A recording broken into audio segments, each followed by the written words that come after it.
Paulo Freire nació en Pernambuco, Brasil, en 1921.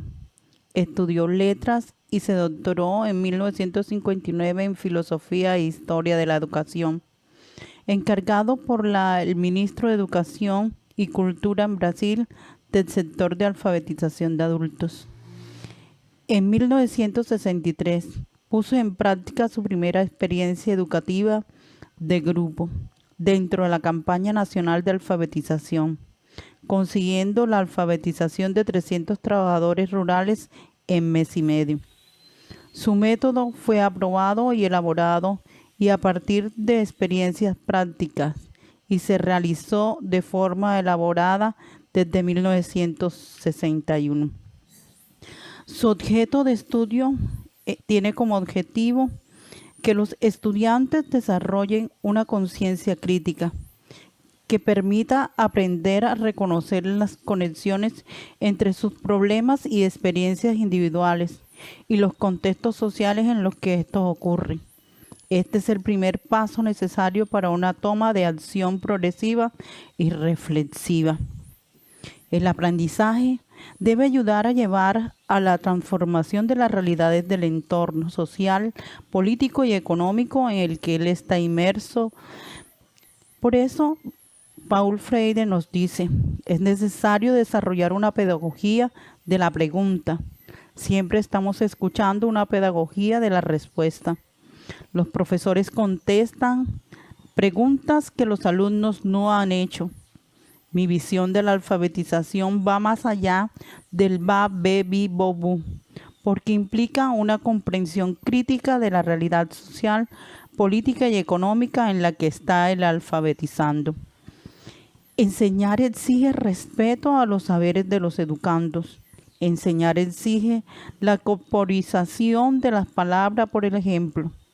Enseñar exige respeto a la autonomía del ser del educando. Enseñar exige seguridad, capacidad profesional y generosidad. Enseñar exige saber escuchar. Nadie es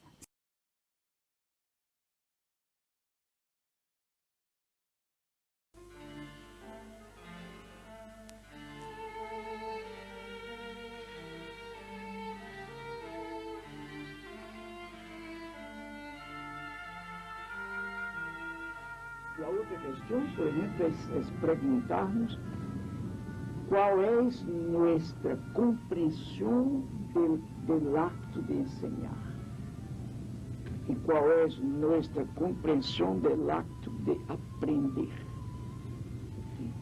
E foi exatamente a partir de aí que eu hice a crítica a lo que eu chamei de educação bancária.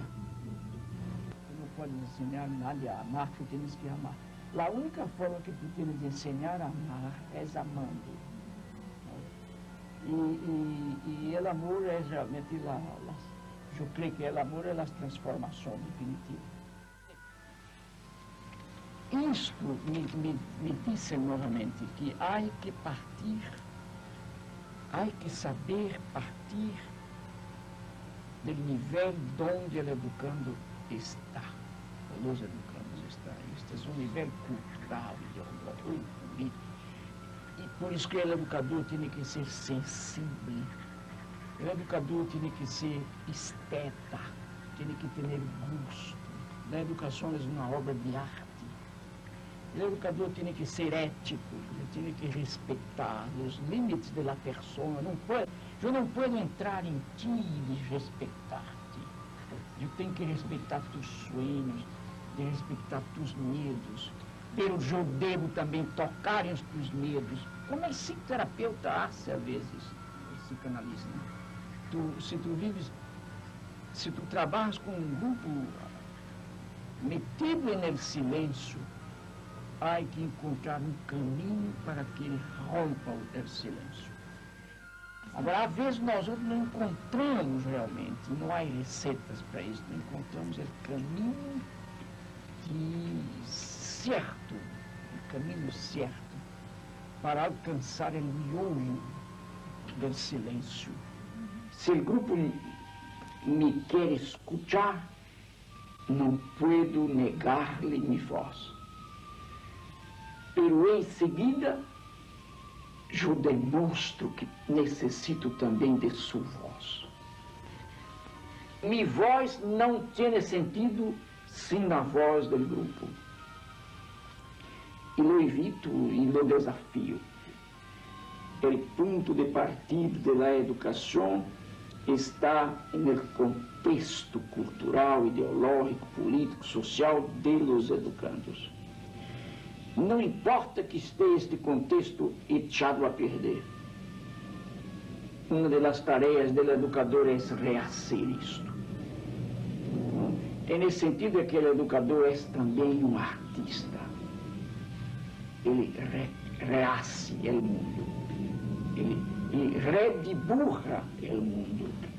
Repinta o mundo. Recanta o mundo. Redança el mundo. Muchas ventajas en la educación colombiana. Genera un amplio y creativo autoaprendizaje. Contribuye a la democratización de la acción educativa, social y comunitaria. Proporciona una gran aceptabilidad y riqueza propositiva y proyectiva. Desarrolla capacidades participativas y habilidades para trabajo en equipo y en red, para aprender a consensuar y a negociar. Permite un alto grado de compromiso y corresponsabilidad por parte de los participantes. Las desventajas están ligadas a las condiciones del entorno, la dificultad de motivar a la colaboración de la comunidad, peligro de idealizar a informantes y grupos positiva o negativamente. Al no ofrecer resultados inmediatos, puede desalentar a la comunidad. La impaciencia del equipo promotor y las expectativas de los grupos de trabajo. Acumulación de datos que no tienen nada que ver con los objetivos.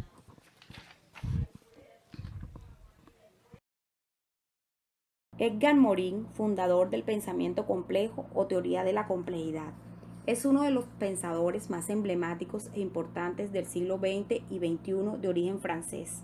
Morin concibe el aprendizaje como una autoformación de la persona. Aprender y asumir la condición humana, aprender a vivir y aprender a convertirse en un ciudadano, el cual se define por su solidaridad y su responsabilidad respecto de su patria, la cual supone el arraigo de su identidad nacional. Los 7 principios básicos del aprendizaje, según este pensador, permiten adoptar estrategias de acuerdo a las características, necesidades, intereses, conocimientos previos y contexto en el que se desenvuelven los estudiantes. El primero es el principio sistemático u organizativo. Este nos indica que no es posible conocer la totalidad de un fenómeno si antes no conocemos las partes que lo integran, y esto es fácilmente aplicable al momento de enseñarle a los alumnos que para comprender el cómo funciona el cuerpo humano es necesario aprender todas las partes de sus sistemas. El segundo es el principio holográmico. Este principio nos permite comprender que los fenómenos de la naturaleza y del entorno son en realidad un reflejo de otros sistemas mucho más grandes y más complejos. Es como enseñar que nuestros comportamientos podrían ser el reflejo de la sociedad en la que vivimos o de la familia en la que nos formamos. Y además es importante porque permitiría desarrollar en el niño un tipo de pensamiento más humano. Tercero, el principio de bucle, retroactivo o retroalimentación, nos permite comprender que todos los comportamientos humanos son una especie de ley de causa y efecto, y se explica de tal manera que el niño comprende que una conducta violenta genera más violencia. El cuarto es el principio de bucle recursivo. Este principio nos permite comprender que todos los acontecimientos de la vida son hechos de acontecimientos difíciles de frenar en la cotidianidad de la vida, es decir, cómo entender la reproducción de las plantas y animales, además de que todo necesita un empuje para que pueda funcionar. Quinto, el principio de autonomía, dependencia. Le permite al niño desarrollar un pensamiento maduro y despegarse de las conductas infantiles típicas y desarrolle un comportamiento más adulto. Le permite el desarrollo de la autonomía como una de las principales habilidades para el logro de futuras habilidades adultas. El sexto es el principio dialógico. Este es uno de los principios más difíciles del pensamiento complejo, ya que permite comprender la inseparabilidad de nociones contradictorias para concebir un mismo fenómeno complejo. Y es tan simple como que el niño entienda que para cada fenómeno hay una parte negra y una parte blanca, es decir, una parte de verdad y una parte de mentira. Séptimo, el principio de retroducción del que conoce en todo conocimiento. Este señala que todo conocimiento es una traducción o reconstrucción que lleva a cabo la persona de acuerdo a su cultura, a su tiempo y también a su forma de pensar del momento, para que se desarrolle un pensamiento complejo. Mucho se logra a través de la actitud de la persona para la adquisición de nuevos aprendizajes. Urge la necesidad de reformar el pensamiento para reformar una institución educativa y viceversa, lo que nos permite desarrollar un pensamiento complejo. El papel del docente, según Edgar Morin, no es solo transmitir información, sino enseñar a los educandos a aprender por su propia cuenta, desarrollar los contenidos institucionales, tomando en cuenta su grado de complejidad e implicación. Morin concibe la evaluación no como un acto mediante el cual un docente juzga a su estudiante, sino un proceso a través del cual el docente y el estudiante aprecian en qué grado logró este último los aprendizajes que ambos persiguen y que como actividad indispensable en el proceso educativo pueden proporcionar una visión clara de los errores para corregirlos, de los obstáculos para superarlos y de los aciertos para mejorarlos y cumplir de esta manera las funciones que tiene la evaluación educativa en el proceso de enseñanza-aprendizaje. Estas funciones son las siguientes. La primera es determinar los resultados obtenidos en la enseñanza con los métodos y materiales de instrucción empleados, lo cual ayuda a hacer modificaciones pertinentes. La segunda, proporcionar retroalimentación. La tercera, asignar calificaciones justas y representativas. La cuarta, planear las siguientes experiencias de aprendizaje. La quinta, juzgar lo adecuado o inadecuado de los objetivos planteados. Esta evaluación, con base a las funciones, se clasifican en diagnóstica formativa y sumaria. La evaluación diagnóstica identifica el nivel de conocimiento con los que inicia el estudiante para comprenderlos con el nivel de aprendizaje que se pretende, para con esto realizar cambios a lo planteado si se requiere. La evaluación formativa, su propósito es de tomar decisiones acerca del proceso de enseñanza-aprendizaje en cuanto a los objetivos, tareas especiales, a todo el grupo o a los estudiantes en particular. Sustituir o continuar con un procedimiento de enseñanza. Se puede realizar al terminar una unidad o al finalizar la clase. Evaluación sumaria. Su propósito es tomar decisiones respecto al rendimiento alcanzado por los estudiantes y se realiza al final del curso. Su finalidad puede ser también lo de asignar calificaciones. Para Edgar Morin, prevalecen 7 saberes fundamentales que la educación del futuro debería tratar en cualquier sociedad. La primera se trata de las cegueras del conocimiento, el error y la ilusión. Morin considera que educamos comunicando los conocimientos sin conocer a nuestro estudiante, sin considerar sus capacidades, sus habilidades y dificultades. La primera tarea es enseñar un conocimiento que forme a la humanidad para criticar el conocimiento. El primer objetivo de la educación será apropiar a cada uno de los alumnos de la capacidad para detectar y subsanar los errores de ilusión del mismo en un escenario de reflexión crítica y de convivencia ideológica.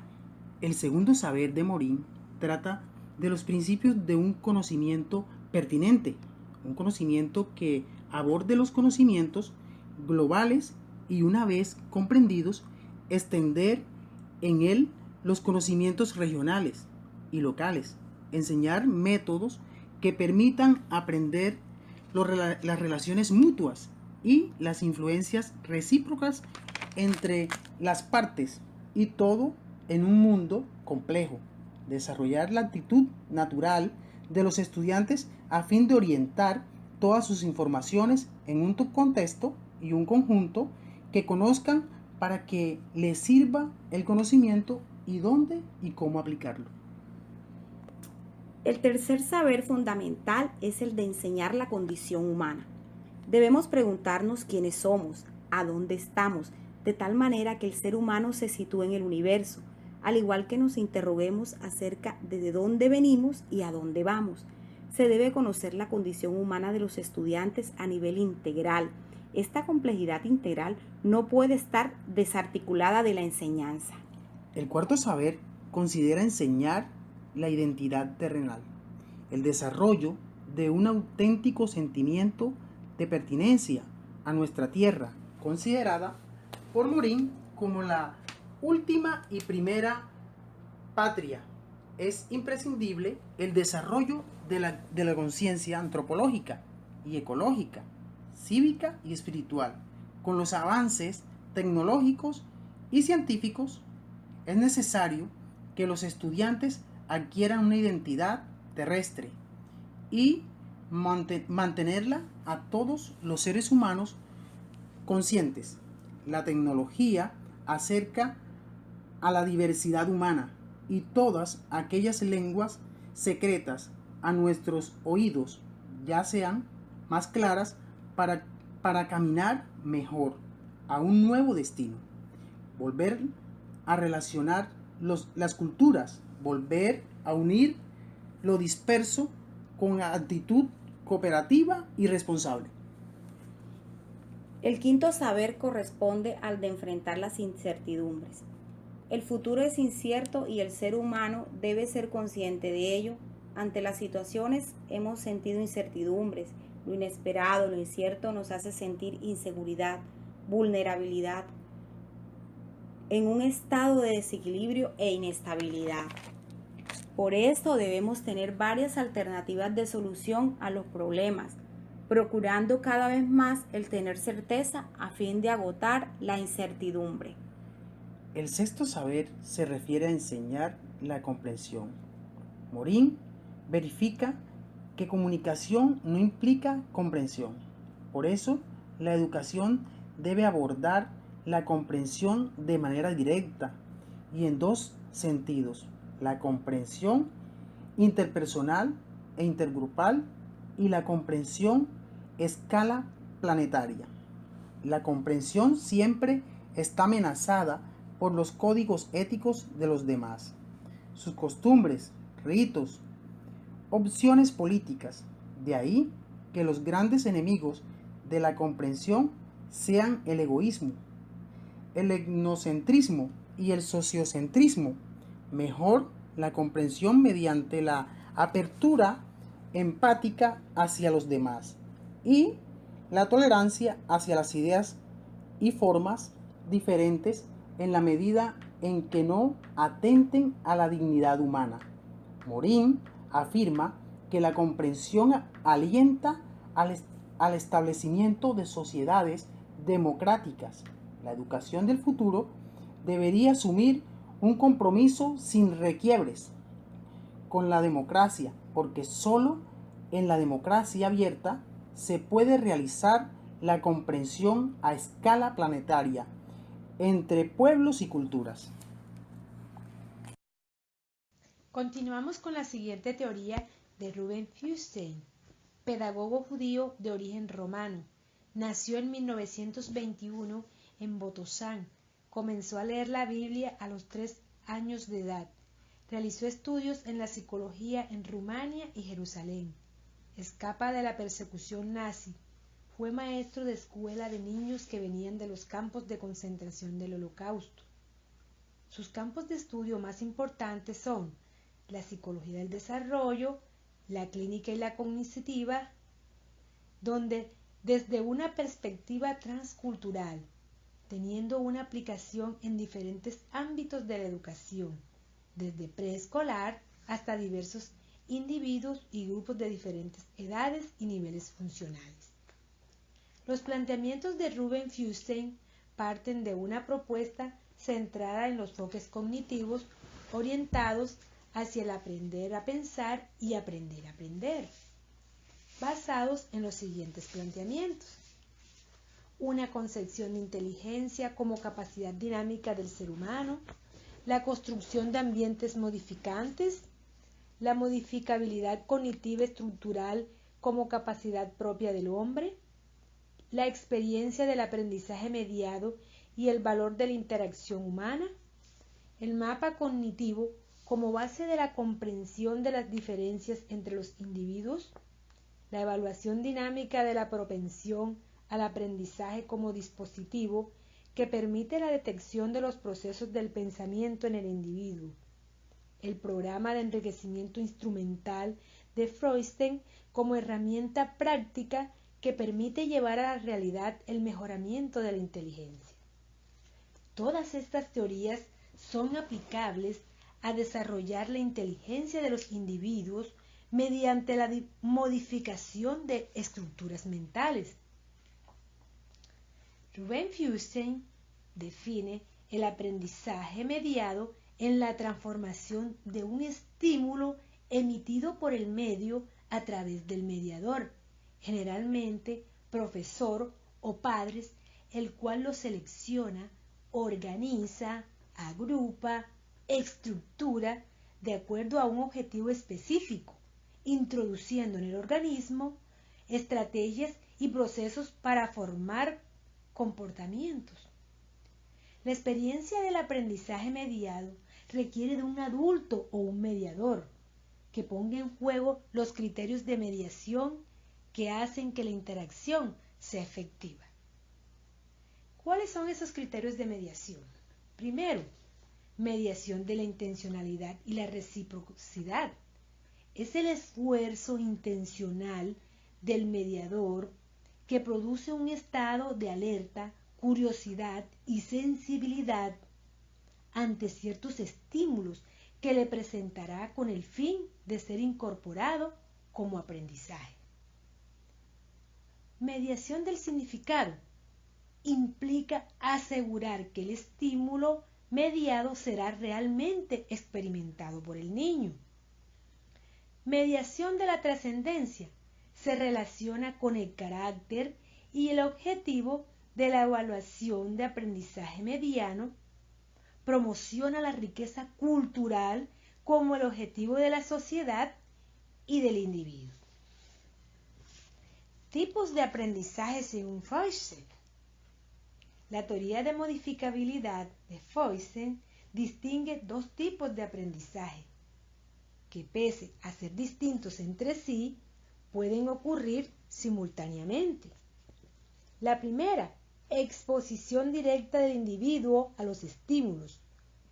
Con certeza sucederá durante toda su vida, como consecuencia de su vivencia expuesta a estímulos diversos que son percibidos y memorizados, pudiendo, a través de su interacción con el organismo, provocar respuestas diversas dependiendo de la cualidad o de la frecuencia del estímulo producido. Sin embargo, las modificaciones realizadas no serán satisfactorias para la producción de un elevado desarrollo cognitivo por ser característicamente pobres y pasajeras. La segunda teoría del aprendizaje es la utilización de la experiencia de aprendizaje mediado. Es como una de las formas de integrarse el individuo en su medio. Consiste en la transformación de todos los estímulos a través de un adulto mediador que los ordene, organizándolos y modificándolos para una mejor interpretación del universo que los rodea y en el cual él está insertado, proporcionando condiciones para una mejor cualidad en su desarrollo intelectual. Según Robert Feuerstein, este potencial de aprendizaje puede ser ofrecido a todos los sujetos y en cualquier edad, pero el propósito debe ser la utilización de una modalidad apropiada. Este modelo pedagógico se define como la calidad de la interacción del ser humano con su ambiente. Es mucho más que un modelo pedagógico. Conlleva la explicación de los procesos cognitivos como subproducto de la transmisión cultural. Esto transformará los tres componentes de estímulos, organismo, respuesta de manera significativa en una combinación compatible, donde H es el humano mediador, O es el organismo o sujeto del aprendizaje, R es la respuesta y E representa los estímulos. H se interpone entre E y O, así como entre O y R. En la modalidad de experiencia de aprendizaje mediado, el modelo ER, estímulo-respuesta, o modelado del EOR, se convierte en EHOHR. La experiencia de aprendizaje mediado tiene un significado universal independiente del lenguaje o del contenido en el cual ocurre la interacción intermedia. La experiencia de aprendizaje mediano representa una característica única de la interacción humana y se concibe como la determinante de la autoplasticidad del organismo humano. La experiencia de aprendizaje mediado desempeña una función primordial en la determinación de las tendencias evolutivas y de los cambios importantes que ocurren en el funcionamiento mental humano. Robert Feuerstein nos brinda unos principios o funciones cognitivas básicas necesarias para el aprendizaje de los contenidos académicos y sociales.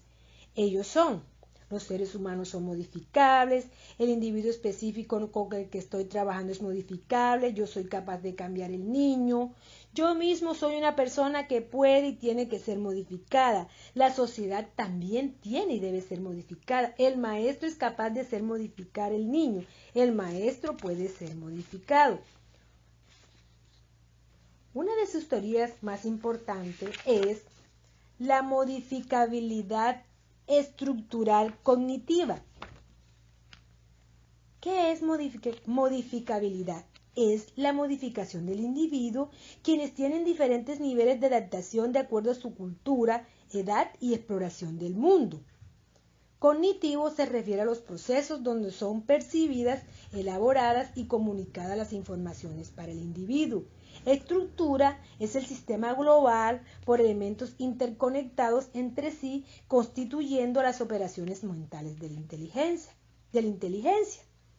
Feuerstein proyecta en su teoría de la modificabilidad cognitiva estructural en que el ser humano es un organismo abierto al cambio, con una inteligencia dinámica, flexible y receptora a la intervención positiva de otro ser humano, sea padre, educador, tutor u otra persona relacionada con la educación del sujeto. Es muy importante ya que desempeña un rol fundamental en la transmisión de estímulos, siendo un transmisor de cultura y búsqueda continua de soluciones a los problemas de diverso orden que plantean el entorno. Además señala que hay dos tipos de causas que influyen en el desarrollo cognitivo. Las causas distales, que son relacionadas con los factores genéticos, orgánicos, ambientales y madurativos, y las causas proximales, que tienen que ver con las carencias de un aprendizaje sistemático.